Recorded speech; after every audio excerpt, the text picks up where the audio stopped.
it's me, Victoria. I am normally on the other side of the chat, but today I'm in front of the camera. So, hello. We are Renegade Game Studios, and we are here to keep you entertained in these maybe not so pleasant times. So, sit back, enjoy. We are going to be, we're doing some game prep for Kids on Bikes, and we're going to be doing it together. Alrighty, so let me just switch over here so that I can see everyone. Hello, Winged Lioness and Victor. Hello, MT or M Titlebomb and Loyal Citizen. Hello, hello, hello. Alright. So, the first thing that I'm going to talk about when it comes to GM prep is what I like doing first is looking at the environment, because the environment is going to tell me what kind of stories we can tell. Because the environment is a place. It is what is in that place? So what kind of people populate that place? What social customs are found in that place? All of those things will tell us what kind of stories come out of this place, this environment. So that's why everyone in Kids on Bikes starts with the town. So if we look at actually the Kids on Bike, I'm going to just switch over here. Will this work? Oh, this did not work because I restarted my computer because I was having issues. So let's just open up this Kids on Bike game, and then it should pop up for you. Let's do this, and let's make this smaller, shall we? Oh. Yep. Acrobat. Cancel. Let's make that go away. Alright, there we go. And let me fix that for you so it's not so sideways.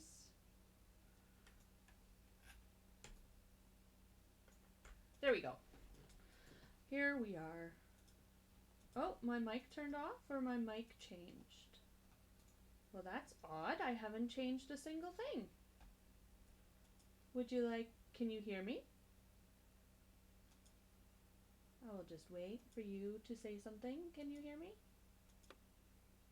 I just got quieter. What if I do this? I will turn myself up on the gain. How about that? Hopefully that works. Okay, great. Thank you, Loyal Citizen, and the lovely Des. Thank you very much. Okay, so the first thing environment. So if you look at page 5 on the Kids on Bike book, let's just scroll here. It talks about world building, and this is the first thing that, other than safety mechanics, which you should definitely go over when you have your session 0. And if you're already mid-game, then maybe, sometimes it's good to have mid-game check-ins. But after you talk about your safety tools and your safety mechanics, and you have your tone and all that set with your players, then you get into world building, and it talks about world building first. And the reason, again, because environment, the town in a game of Kids and Bikes is just as much a character as player characters are. Because the town is going to be where these player characters live and interact, and it's going to be the focal point, the nexus of the story. So let's make this town together. So our adventure takes place in a town.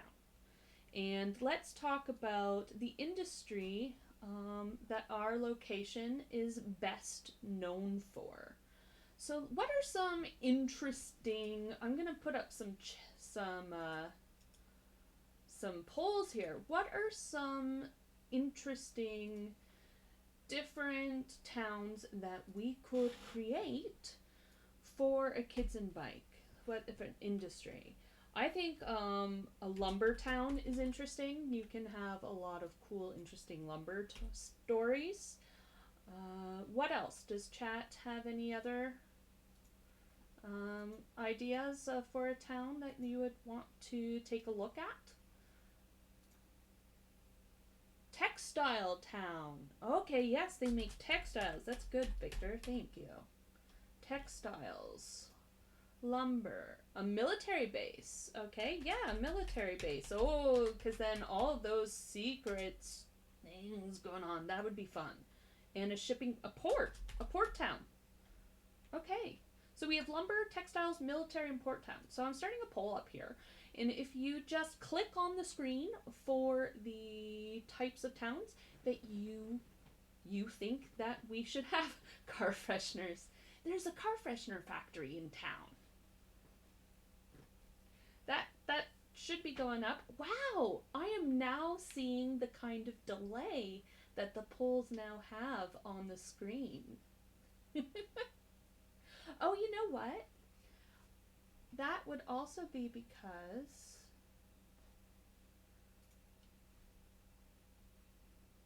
let's manage a poll like this way. It does, doesn't it? Okay, lumber, and we said textiles, military, and we have lumber, textiles, military, and what else did we say? Port.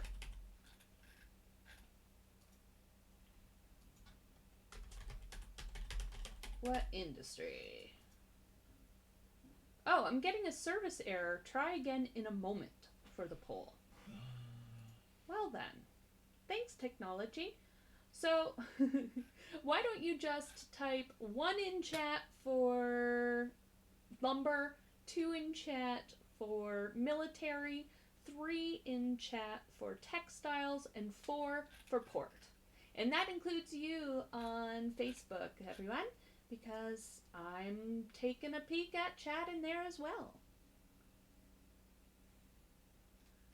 So as we're talking about that, and as we're voting, and I'll wait a little bit, we also want to think about the name of the town, because the name is this name of this town named after a person? Is it named after an event? A naming convention can also tell us a lot about the town. Okay, so 3 was textile. So we have 2 votes for textile, right? Or is that all? I should keep track of what numbers I give everything. You know what? Let me, we have another option for a poll. Let me see if I can find it. Smart.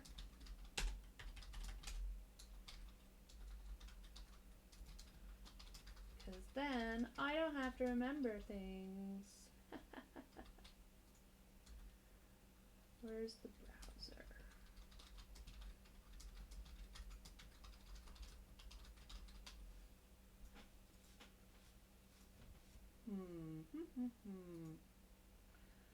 Let's see if this one will work. Because I just keep on getting that service error. And that's no fun.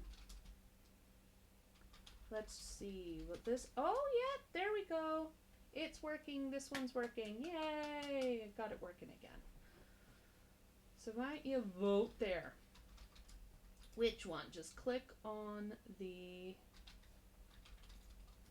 I can make it bigger too. There we go. Just click on there. I'll keep that open for a little bit.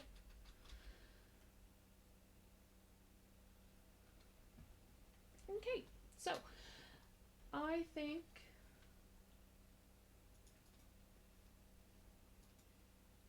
we have, we've got a port town, we've got to vote for a port.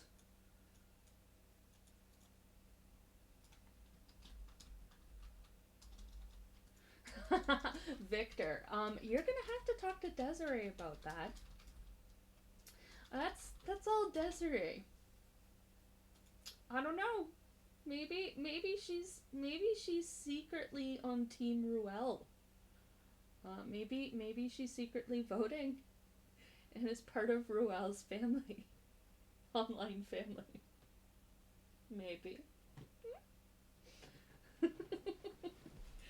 Okay, so let's end this poll and we now we have a tie. We need someone to break this tie, people. Come on, break the tie. Break the tie.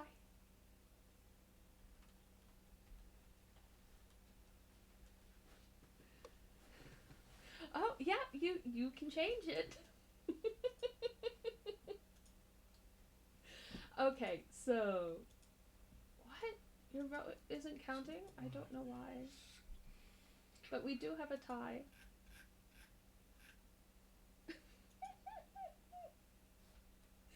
Okay, so we're going to end this.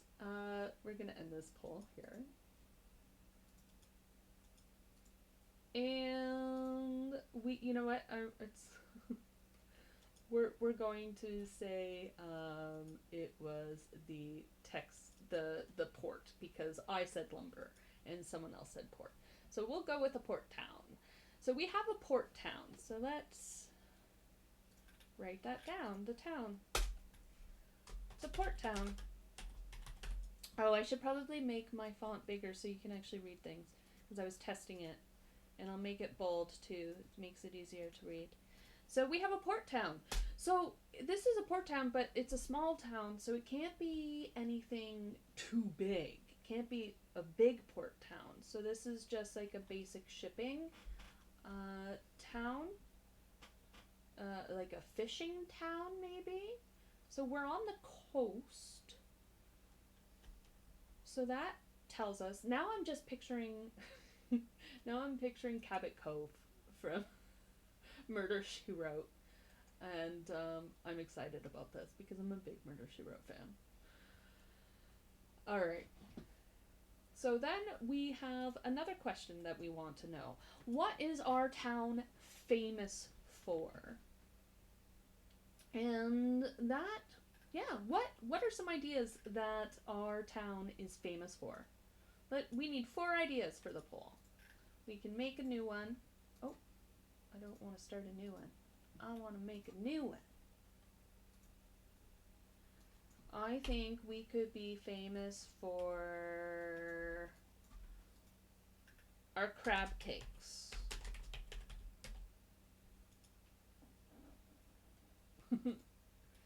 We're famous for our crab cakes. Okay, fresh fish. Yes. A Gold Rush Boomtown. A rare blowfish delicacy. I like it. Rare blowfish delicacy. Well, it doesn't give me that many. I'm just putting blowfish. It doesn't give me that many characters to work with. And Gold Rush. We need 1 more. Is anyone in Facebook given any?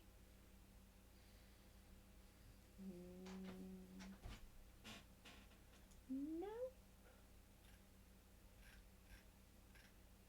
Let's see. Facebook, do you have any? No. Facebook doesn't have any. Eel-infested harbor. Okay. Eels. We got eels. Oh gosh, everyone's gonna be electrocuted every time they go into that harbor. Everyone has like rubber on the bottoms of their boats. Is that how it works? I have no idea how that's how it works. But that's how it's gonna work if you choose this one in our town. So I'm gonna put that poll up there. There's that. Oh, the delay isn't as much as I thought. Okay, so it's great when it's working. Okay, so we could choose which one. You can just click on there on Twitch. Twitch users, you just click on the screen for which one you want to vote for. And unfortunately, it doesn't work on mobile. And that's a bummer, I know, but it's what we got. And it's the other one that's usable on all of them is I'm getting service errors. Okay, so just vote. Eels appears to be winning by a landslide. So I have a feeling I'm just gonna eel infested harbor. Oh wait, I'm Canadian, so if I spell things a little strangely, that's why. Okay, so we got a port town and we have eel infested harbor. That's fun. I like it. Okay, and then that will bring us to the next question of what our town is infamous for. What is our town infamous for? So we have an eel-infested harbor. We're a port town with an eel-infested harbor, but we're infamous for something. What happened here that has put us on the map for maybe not so good reasons? Too many electrocutions? Mysterious disappearances in the 50s. Yes, that's a good one. Mysterious disappearances. Let's do that. That's a word that, well, it won't let me type the full word of disappearance, so I'm just going to put disappear. What else? We could have, there's something out in sea. Is there a kraken out in sea? Kraken. Sea monster. It'll just say sea monst because it doesn't give me enough characters on the poll. So there's some disappearances. We have sea monsters. There are boat vanishings. Boats going off and not coming back. And one more. Just one more for funsies. Maybe there's strange sounds at night. Oh, underwater caves. Yes. Those are fun. So we have disappearances, sea monsters, and we have caves and boat vanishings. Boom, boom, boom. That poll should be going up, and we can see what you pick. So far we have a port town with eel-infested harbor, and we are infamous for what? Oh, everyone seems to like Disappearances from the 50s so far. Oh, you know what I should do is edit the stream info, which is already done. Thank you for whoever did that for me.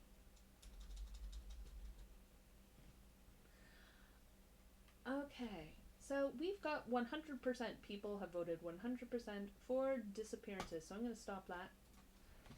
And we have Disappearances, mysterious disappearances in the 50s. Okay, and now the next question, economically, our town is prospering, floundering, stagnant, or it's just normal, I guess. So what should we do? Is our town prosperous? Is it stagnating? Is it floundering? Or is it just is? I like the flounder just for the pun, but maybe that's me. Oh, okay, vacation town.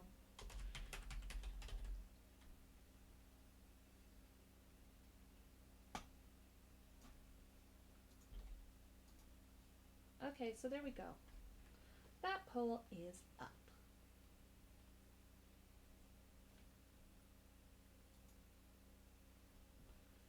Working class. Yeah, I think it's definitely a working class town.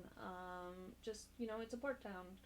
Lots of people, and I think maybe everything focuses on the town prospering. Yes, we're a new port, maybe the big city's port, which is, the big cities, maybe, let's say, like 3 hours away, and that port's like gotten really overworked. It's really busy, and so now we're starting to get some of that traffic, because we do have a port, and that is starting to go up, and we are prospering.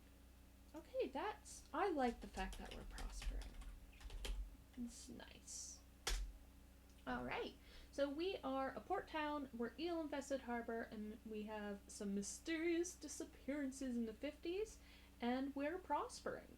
So this already gives us a good feel of the environment and what kind of stories we are going to tell.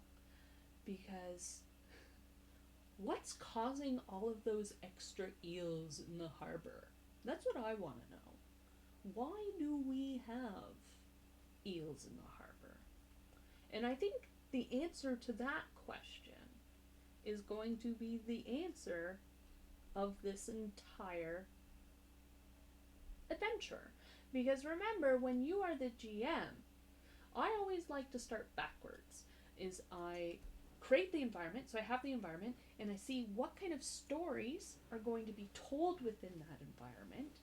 And then, from there, I say, okay, so now that I know what kind of story is going to be told, what is the big bad thing? What is the thing that we are going to be investigating? What is the thing that is the whole point of the story? And that then, I think, will be answered by the reason for A, the eels in the harbor, and B, the mysterious disappearances in the 50s. So, why don't we think of some ideas of what is causing this? I think it's probably sea related, because we can't be a port town and have the ocean right there by not having the sea involved. I think that the sea should be a character. I really want to see these kids not just on their bikes, but on their rowboats and their fishing boats that that they grew up in and they know how to use. So what are some ideas, chat, for monsters in the sea? Or some sort of, it could even be, what's lurking in the deep? Kids on Sea-Doos. Yes! I mean, they are prospering, so maybe they do have Sea-Doos. Oh, and then there's the one kid who has, like, the double Sea-Doos, so they can, like, take on their friends to go on the sea, and then they probably go tubing a lot. I bet they go tubing. I would go tubing if I lived on the ocean. I live near lakes, so I tube them. Kids on Sea-Doos. Okay, so we could have a kraken. We could have strange noises in the harbor. So some sort of, noises in the harbor. But what's causing those noises? Are they spirits from another realm that's being echoed in somewhere through a hole in the sea? And you know what? I just had an idea. We are going to have some caves. I like it. We're going to have some underwater caves that are only underwater when the tide comes in, and then when the tide pulls out, they're exposed, so then the kids can go in there and explore. It will also make for a good, it would also be a good what's the word, part of the adventure being in that, because then you have a time limit, and I love adding time limits to adventures for people, because then it creates a sense of urgency, and then people can really have to go, oh no, okay, and they get excited and as they play. So you can have your kids exploring these underwater caves looking for clues, but they only have so much time because they have to get out of there before the tide comes in. And then when the tide comes in, maybe clues disappear. So you have to get your stuff done before. So what I like about this, as I'm kind of putting everything together, is there are cracks in the earth within the caves that lead to another realm. Sounds from that realm, so thank you for that idea for sounds that lure the eels in. Sounds from the other realm are what lure the eels in. And the people who disappeared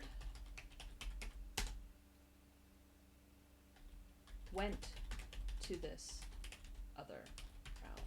What I think is really cool, what would be really cool, and I like the idea about a boat with 4 kids on prom night. They went for a lake cruise, but the boat was found empty the next day.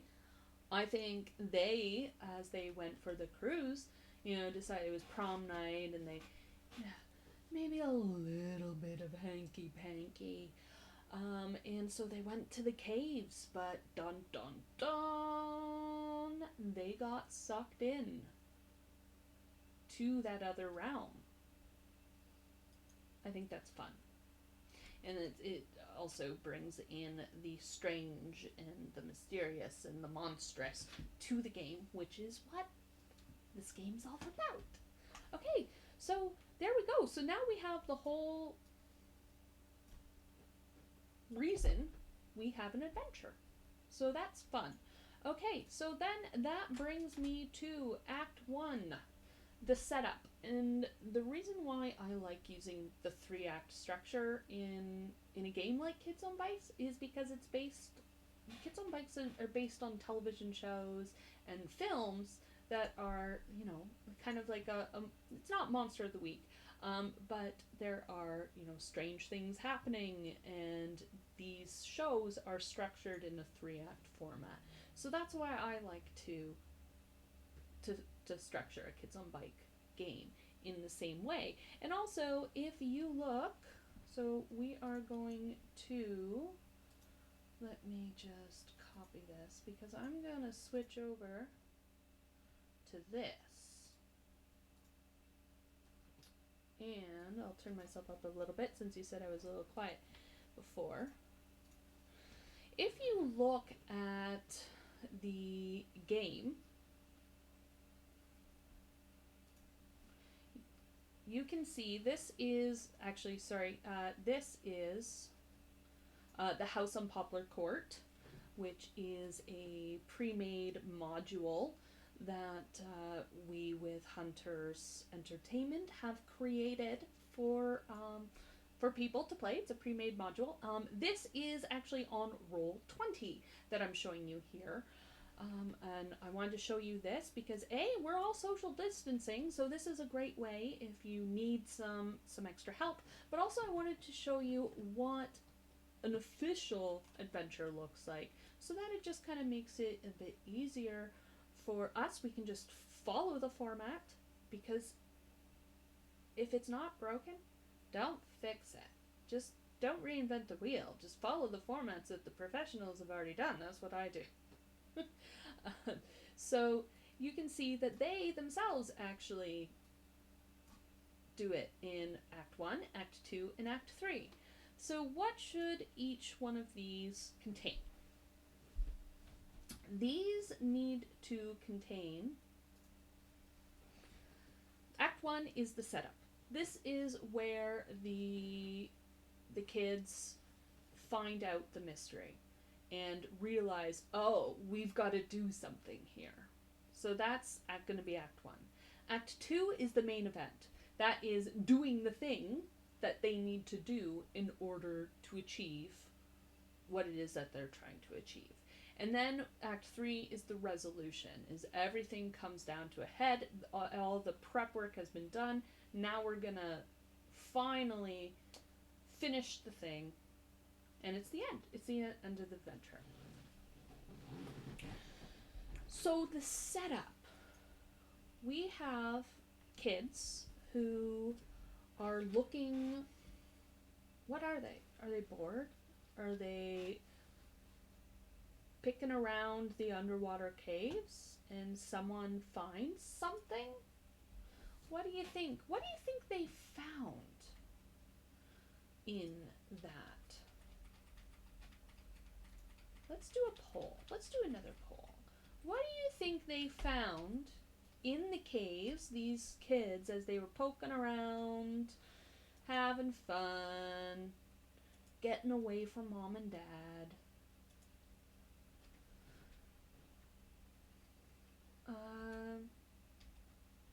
How...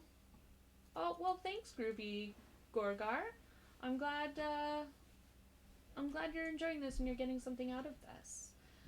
So, what would they have found? Would maybe... And this is from the 50s, kids on bikes. So we'll say this is set in the 80s. So let's say 1986. Kevin, what was a popular song in 1986? 1986. 1986. It's my husband. He's a music old was I in savant. 1986? He's working next to me. School science fair project to study tide pools results in finding an animal they can't identify. Sledgehammer by Peter Gabriel. All right, Sledgehammer by Peter Gabriel was a big hit in 1986. So I am picturing a bunch of teenagers with a ghetto blaster listening to Sledgehammer by Peter Gabriel.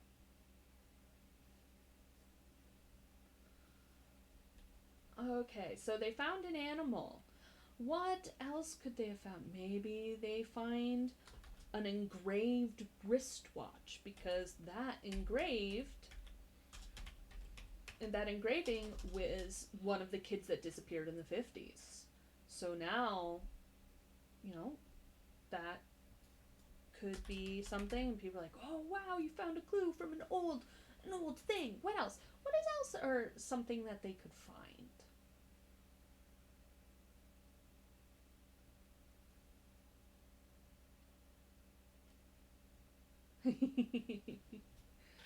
Sledgehammer. That's right? Yeah, I know the song. I was only 4 years old in 1986, so I wasn't really paying much attention. Okay, so we have an animal, we have a wristwatch, we could find some ancient runes. Alright, so we have an animal, a watch, runes, a weird glass black rectangle. Okay. Glass. Rectangle.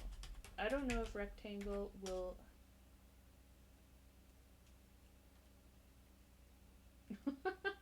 Oh. Okay, so a ship part. Because then that would have time travel, Groovy Gorgar.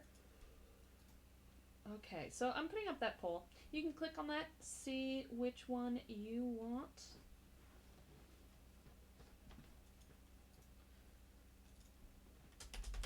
So we have the... Oh, yep, I need bigger font so y'all can read this. The kids are poking around the caves and find a sextant. Yes.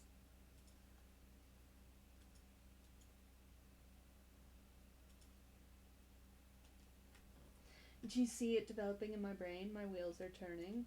And I like it. What the reason why I do like the idea of the watch is it gives a strong hook for the players. It's tangible. It's something that they know what it is, and it's engraved. So there's a name maybe of someone on the back, and then they can ask about it. Maybe even one of the kids is like, "Oh yeah, you know what? I know that name.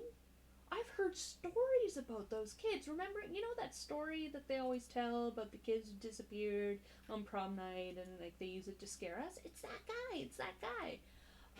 And then suddenly that builds some recognition, some excitement, and there is a really big hook. And also, kids love unsolved mysteries, so it's that sort of thing that will just pull them right in.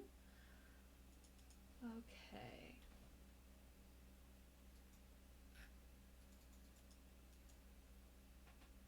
Yeah, and that is something that I like that quick. How does one vote? You vote by clicking on the circle of the one you want. It doesn't work on mobile, unfortunately. It only works on desktop. The other poll system, unfortunately, it was not working. I was getting a service error. Okay, so but you're putting your hand in for the watch. So I'll count that, Groovy Gorgar.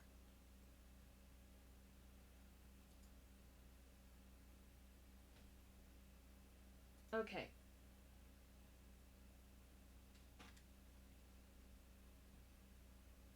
Alright, and I'm seeing elsewhere people want the watch as well. And it's looking like then we have a tie, if I'm counting in all the different areas that we're in. So, since it's a tie, I'm going with watch. Because I like it. Okay, so and find a watch engraved with a name. And we can give them appropriately 50s names. And I'm picturing like it's like Peter, since we're talking about Peter Gabriel, it's Peter French's watch. Okay, so we have Peter French's watch, and it was given to him the night of prom by his sweetheart, and the person, they were supposed to get married, childhood and high school sweethearts. By his sweetheart, what's a good Linda Phelps. So we have Peter French, and it was given to him prom night of his sweetheart, Linda Phelps. So now we have some characters. So we have some NPCs. So I like to kind of write out those. Peter French, Linda Phelps.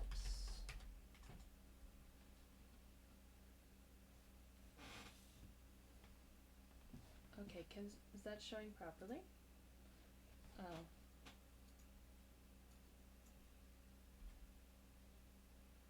Oh no.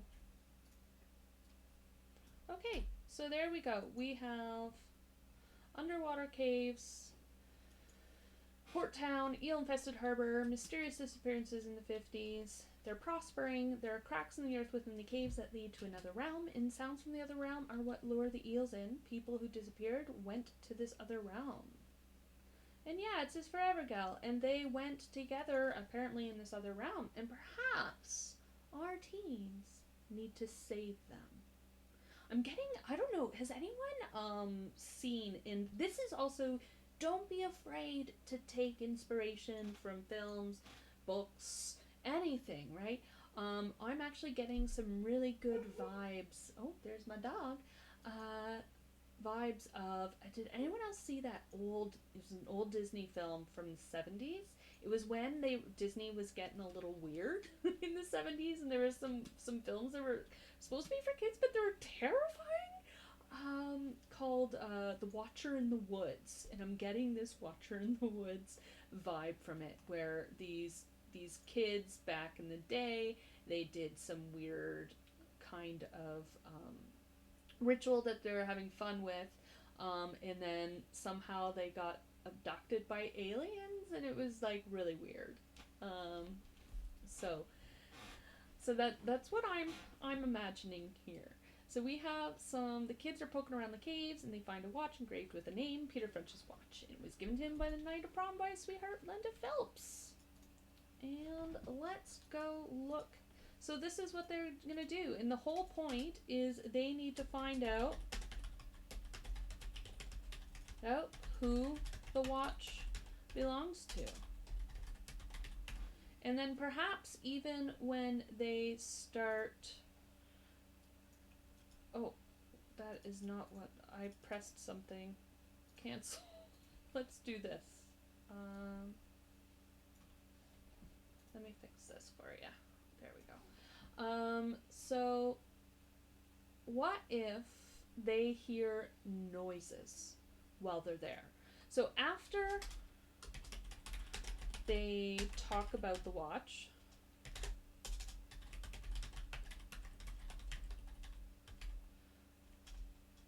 and you can provide information. So, when they do their rolls and their checks and see if they know about stuff, this is the hook, so you want to give them as much information. So make them roll. But the thing is, players don't know, is you're going to give them the information anyway. They need that information because they need that information for there to be an adventure. But they don't know if you're holding anything back, right? They have no idea, so you can make them roll, but you still give them the information they need. You might give it to them in a little bit more of a vague way or something like that, but this is the beginning of the game. So at the beginning of the game, I usually just give them more information than I would later on in the game, simply because I want them to be invested, I want them to be excited, and I want them to get in there. And yes, the lovely Des, it is for kids, and it's so wild, it's terrifying. But like myself, my brother and sister and I as children, we watched that movie so much. There was a video rental place just down the street from us, and we every Friday, no joke, for like a solid year, would rent two videos. We would rent The Goonies, and we would rent Watcher in the Woods, and I pretty much have both of those movies memorized. That's my childhood right there. So they talk about the watch for a bit, and you can provide information. And then after that's bad English. You provide information about it and its owner. Sounds can be heard. Creepy, echoey. There should be an E in there, shouldn't there? Echoey sounds. Yeah, The Goonies is amazing. It's such a good movie. Okay, so after they talk about the watch for a bit and you provide information about it and its owner, sounds can be heard. Creepy, echoey sounds. And maybe even a help. Help. Please help.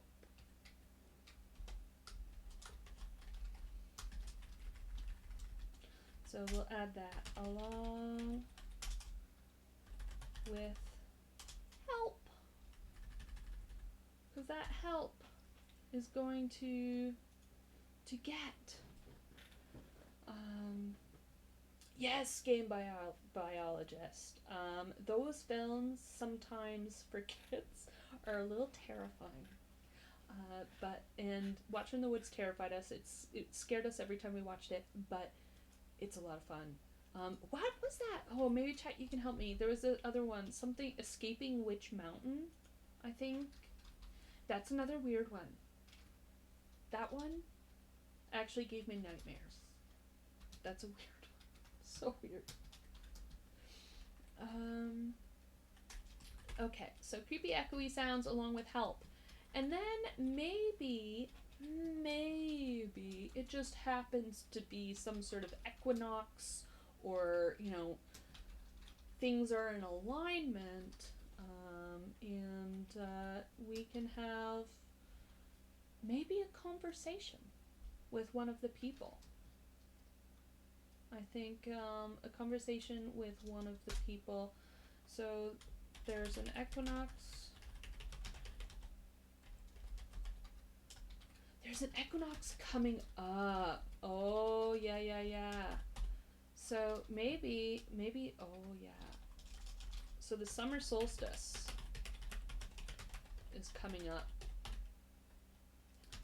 which means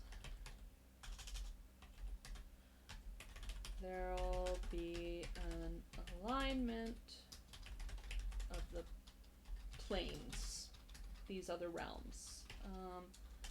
So the missing teenagers can be rescued. If the kids stay, so this is what, so if the kids stick around, if they don't get freaked out by the noises and the help that they hear coming and echoing kind of around them, if they stay, maybe they can have a short conversation with one of the teenagers that are missing. And then but it gets cut off. Because I love the idea of having like an old barmy sailor, fisherman, whom it says, oh yes, and it's the summer solstice, and that's when the planes align. The eels they go wild at that time point, and then, so yeah, so now we're, I'm getting ahead of myself though. I'm getting to Act 2. So, if the kids stay, short conversation with Ghost, because they don't really know what it is. It's actually Peter. Ghost of Peter. If the kids stay, short conversation with Ghost Peter. Help me. What time is it? Okay, we've got time. So if the kids stay, short conversation with Ghost of Peter, help me. And then that will be Escape to Witch Mountain. Yes. But that movie's terrifying. It is scary as all heck and nightmarish. At least it was for me for like many years. It also was very confusing. I didn't really understand it. Maybe I was too young when I saw it. But it was for kids with kid protagonists. Okay. So now that, I think, is an excellent Act 1. We've got the beginning of the adventure. We have them out and about. They can talk, they can role play, they're looking at the watch, they're investigating the watch, they're remembering things about the watch, and they hear weird sounds and they're asked, help, and someone gets like sucked away before they can give them all the proper information, because of course they do. That's how it works. So let's flip back over. I'm going to flip back over to my Roll20 view here, because I want to take now a look at, for myself, I'm going to be looking at Act 2. So Act 2 here, and in this one, this is now when they're supposed to, in this module, there's a whole bunch of monsters that they have to collect and lock back up in this house, because the house is what's protecting the town. So now, Act 2 in this module is all about them collecting those monsters and getting those monsters back in the home. So that is the great big thing. So now we need our kids to have to do the same sort of thing. but only now they need to rescue the Peter and Linda from this other realm that they've been trapped in for years. And how are they going to be doing that? So, chat, what are some things that you think that the kids would have to do in order to prepare for the summer solstice to bring back Peter and Linda? I think first they need to talk to some people here. I think that's a thing. So now we have Act 2.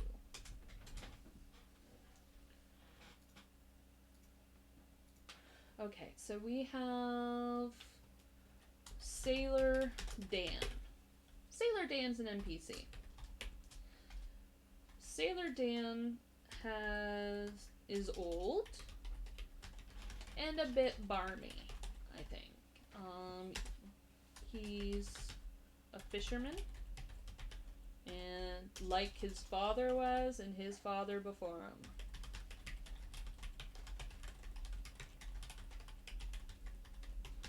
He knows everything there is to know about the sea. Insofar as Sailor Dan, the old man, yep. He knows everything there is to know about the sea, insofar as the kids know. And so let's see. He's trying to be very, very quiet as he... Everyone say bye to Kevin. Bye. Okay, he's done work. Okay, so we have Sailor Dan. He's old, he's a bit barmy, he's a fisherman like his father was, and his father was before him. He knows everything there is to know about the sea. So I think that the kids would know. How about, as they're leaving, because we want them to talk to Sailor Dan. So we want, as that they're leaving the caves, Sailor Dan sees them and calls them over. And Sailor Dan knows there's something weird about those caves. And Sailor Dan, I think, suspects what happened to the kids. He's got his theories. You know, most people laugh at him for his theories, but considering you well, you just talked to a ghost, you found an old watch, and things are a little weird for you right now. Maybe Sailor Dan isn't as, a little bit bananas as we all thought. So Dan sees him, calls him over, and warns them about the caves. You don't want to be pulled into the other side. Now do you? I want Sailor Dan to say that at some point to the kids, because then now the kids know, now the players know, Sailor Dan is important. Sailor Dan has information. Let's talk to Sailor Dan. And maybe Sailor Dan knows some stuff about maybe he has some inclinations of what kind of ritual or something that these kids should do. So what are some things that you think that Sailor Dan would suggest? Let's do a poll. What are some things that Sailor Dan would suggest?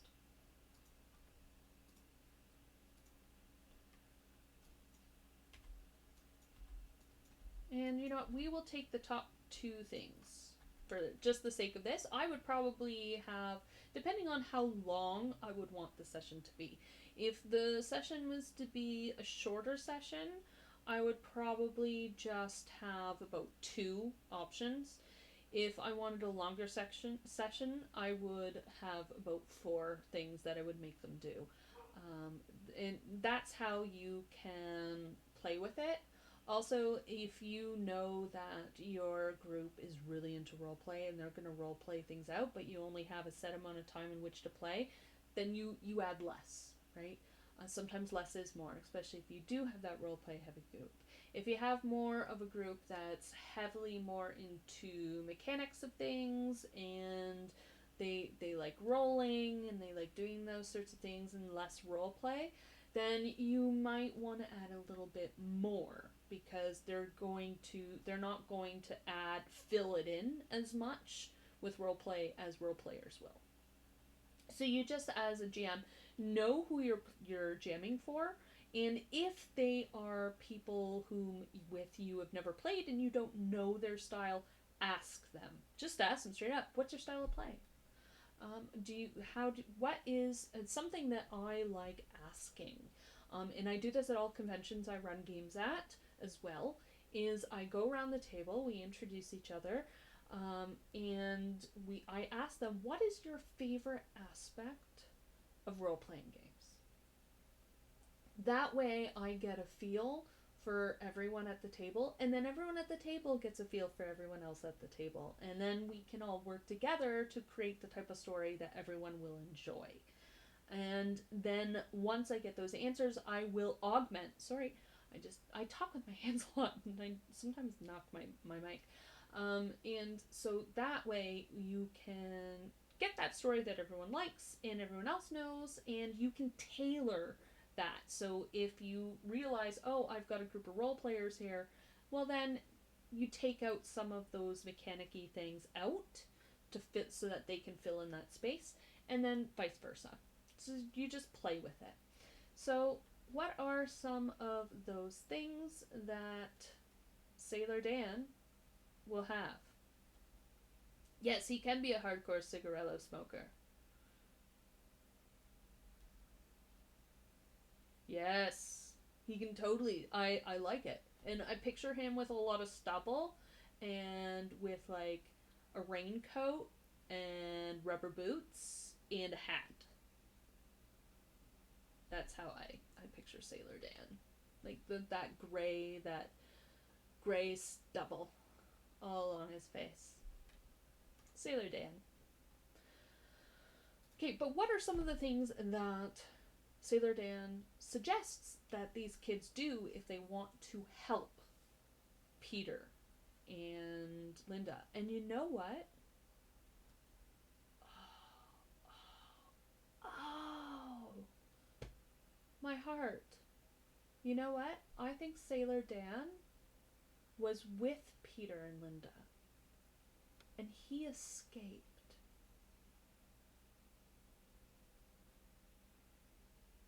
So he knows.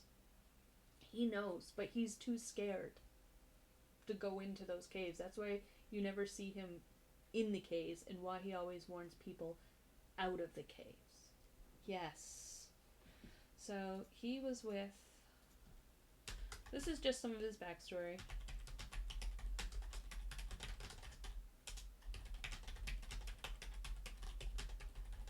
So he was with Peter and Linda that fateful night, but he escaped.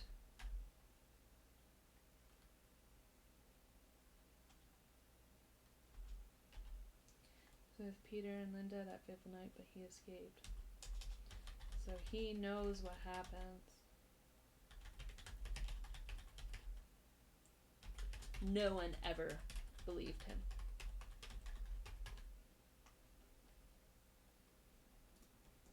Yeah. Okay. Oh, I love how much character you're giving, chat, to Sailor Dan. I love it. I love it. I love it. I love it. Okay, so we have some ritualistic things that these kids have to do. Maybe they have to lure the eels. They have to lure the eels because the electric. I don't really know how eels work, but I know that they're kind of they're such thing as electric eels. So maybe you need that electrical current So they need to be able to lure the eels to the caves. Okay, so they have to lure the eels. What else? What else are some things that they would have to do? So we can create this as a poll. Chat.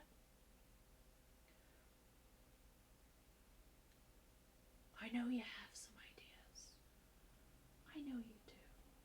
So they have to lure some eels, and perhaps they have to magnify the sound somehow.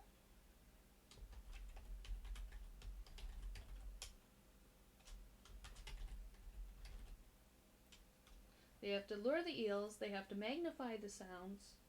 Maybe they have to magnify, okay, maybe they have to magnify the sounds to lure the eels. You're not giving me any suggestions, chat, so there won't be a poll if you're not giving me any suggestions. Alright, so Sailor Dan. Circuit using human electric potential increased by the additional electricity from the eels.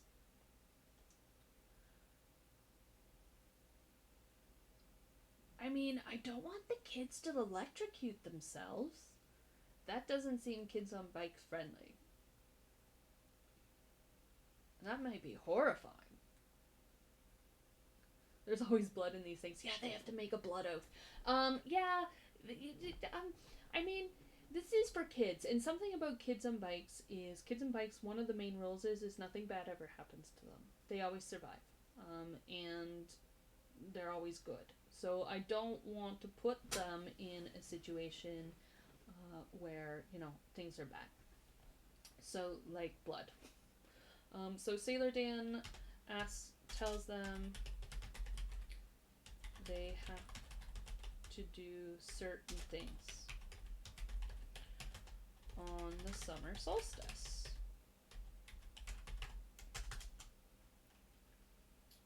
Oh, I spelled sailor incorrectly. Oh, that's embarrassing. I can write, I swear.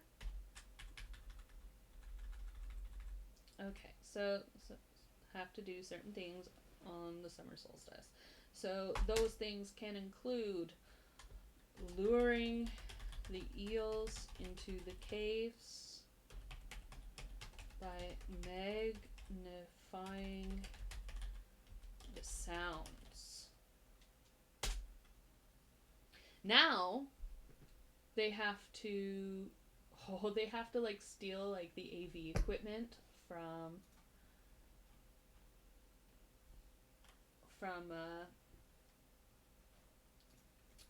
they have to lure the they have to steal the AV equipment from school. So that's a heist. So now they have a heist. And that's fun. Who doesn't want a heist?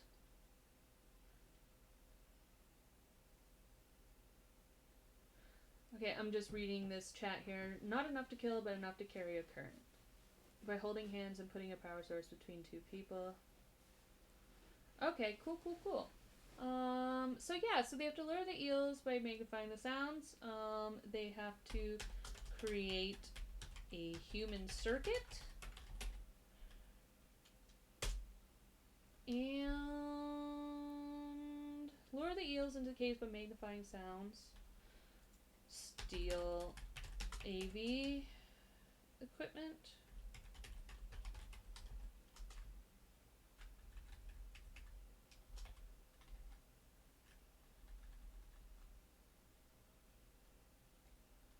And then yeah, and create a human circuit. So I think for a short adventure, this is perfect.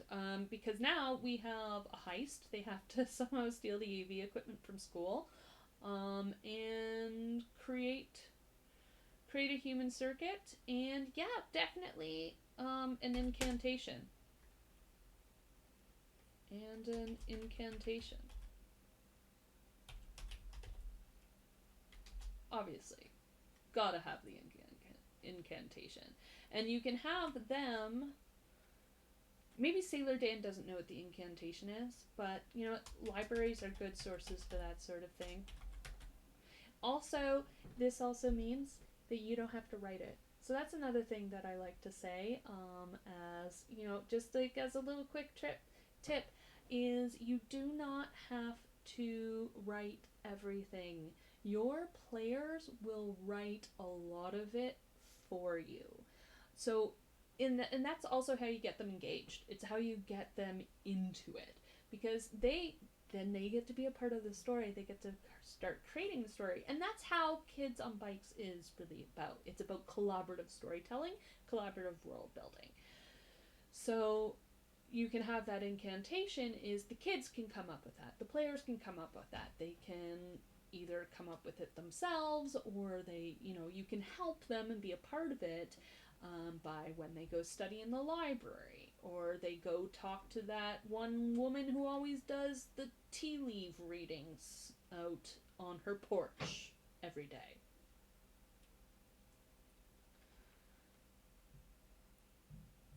Oh, is the incantation something that appears innocuous in this reality, so people accidentally speak it and fall out of this reality? Then maybe more people. Oh. Oh, game biologist. Here's an idea. What if it was just the words, I love you? It's what it's what Linda said to Peter as she gave him the watch. And there was a creature, a being, watching and listening, and is love starved and wanted to feel that love. So it pulled them in because it was just that time of year. It was the same time of year as it is now, when the equinox, the solstice is coming up. You just had proms going on, and there's love in the air with these two, and it was love starved, so it pulled them in because it wanted to feel their love. Oh, that's so good. I like it. Thanks, game biologist. That's an idea. Okay, so we'll add that to Act 1. Just because I like having everything in there. No, that'll be in the finale. Okay, so they have to create libraries. Okay, so then now we've essentially got all of Act 2. Is because now we have Sailor Dan saying, okay, you got to do this stuff, and now the kids need to go and do the stuff, and wait. And then you can even have prom night for funsies in there, and then have prom night, and all your kids can go to prom, or not go to prom. They can, be babysat by the girl who didn't have a date or didn't want to go to prom because they were too busy studying for their SATs. That sort of thing. And then you can have prom night, because prom night can be fun to role play out, especially if you want to role play those those awkward dances and the zombie dance. Stay that far away, otherwise the teacher gets in there. Back up. Okay. So yeah, we have the prom night, and that is Act 2. So let's look at Act 3.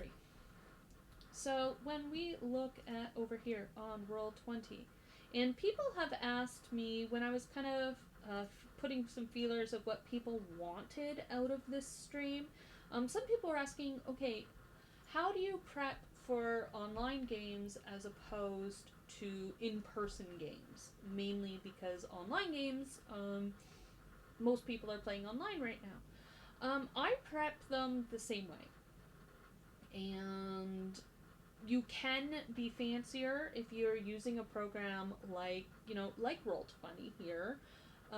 You can be fancier, and you can create handouts, and you can create all sorts of things. Like, here, I want to add, so I can create a handout, and I could, here's the mysterious note. Or I could even just be like, Sailor Dan.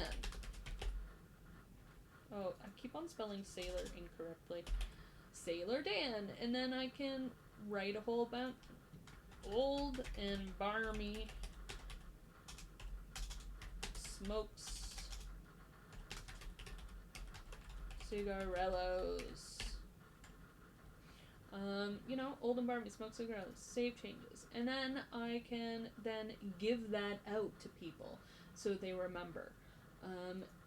And, some people, if you're not using something like Roll20, if you're using, like, Facebook Messenger, or Facebook Live, or you're using Discord, or you're just, on a Slack chat, whatever the case may be, you can do the same sort of thing. You can do it in like a Google document and give people the links, those sorts of things. And I just try to keep everything streamlined. I try to keep everything on. If I can't fit everything in one page, I'm a one-page type of GM. I like to keep everything on one page because it's easier for me to take a look at, and I can quickly reference. The only reason this Word document that we've got going on here is multiple pages is because I'm writing it in really large font so that it comes across on your screens. Otherwise, it would be a one-page adventure. And for a 2 to 3 hour adventure, that's all you really need for a game like Kids on Bikes. Okay, so Act 3. So this is the culmination of the event. Let's bring this back. Or let's just go up to Word. So this is the culmination of the event. And I'm going to, because I changed it, I'm going to do this. There we go.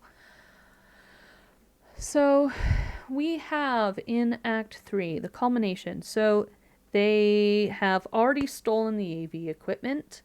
They have their incantation, and they've had prom night, and now it's time to go rescue Peter and Linda. And that is essentially now they do the thing. They do the thing. And this is when us as a GM follow their lead. Follow the player's lead. Because the players up to this point, they've been plotting, they've been planning. We already know that this is what they have to do. We've already established that this is what they have to do to make them do the thing. So let them do the thing. Just follow them and fill in the blanks is really my advice for that. Follow the players' lead and fill in the blanks. And make them do the thing. And then, Peter and Linda step through to the present, and maybe you even get to talk to the other creature.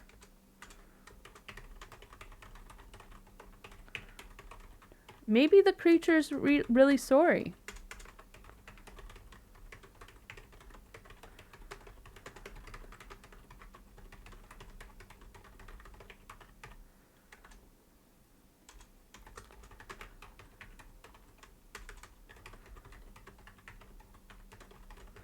So yeah, the creature is really sorry, but they didn't know how to get Peter and Linda back.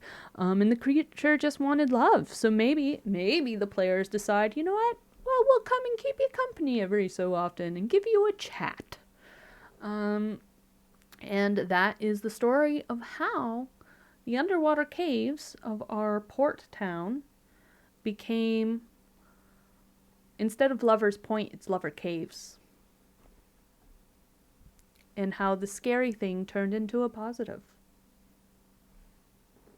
Love saved the day. It also caused the issue. And there we go. That is prepping for Kids on Bikes. If chat has any kind of questions, please put them in. I will answer as many questions as I can. We still have some time left slotted for this. So if you do have questions, I will be happy to answer them.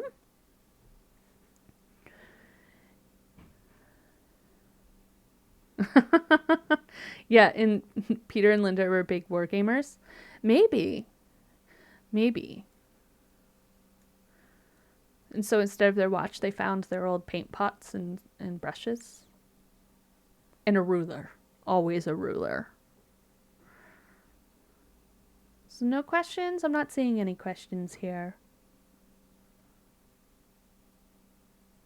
I'll give you a little bit of time. So yeah, so I'm going to just show you a little bit more here to see and just give a little bit more time, see if anyone's still typing out questions. So the art in Kids on Bike is absolutely adorable and I love it. Let's go over to here. I love the art. I love the aesthetic of this game a lot. So yeah, essentially you have, in this format is pretty much the way I rolled it out. So we have the characters. We don't need the characters. Those are pre-gen characters. But we just have an intro. So what is the town? Strange things are happening. Things are going on. We have a lot of eels. That's when you talk about the eels. It's when you talk about the caves. It's when you talk about the disappearances.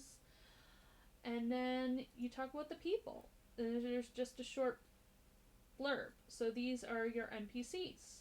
So we've made our NPCs already. We had Sailor Dan, and we had Linda, and we had Peter, and probably the librarian at some point we would have had to create, or the AV club director, so that they could get the AV equipment out. And then we have our Act 1, we have our Act 2, and we have our Act 3. It's very small, very quick, very easy to prep. So yeah, that was Jam Prep with me, Victoria, of Kids on Bikes. And since we don't have any questions, I just want to say thank you so much for watching, everyone. And we want you to stay safe and have a great time. And remember, Renegades, play your game. Bye!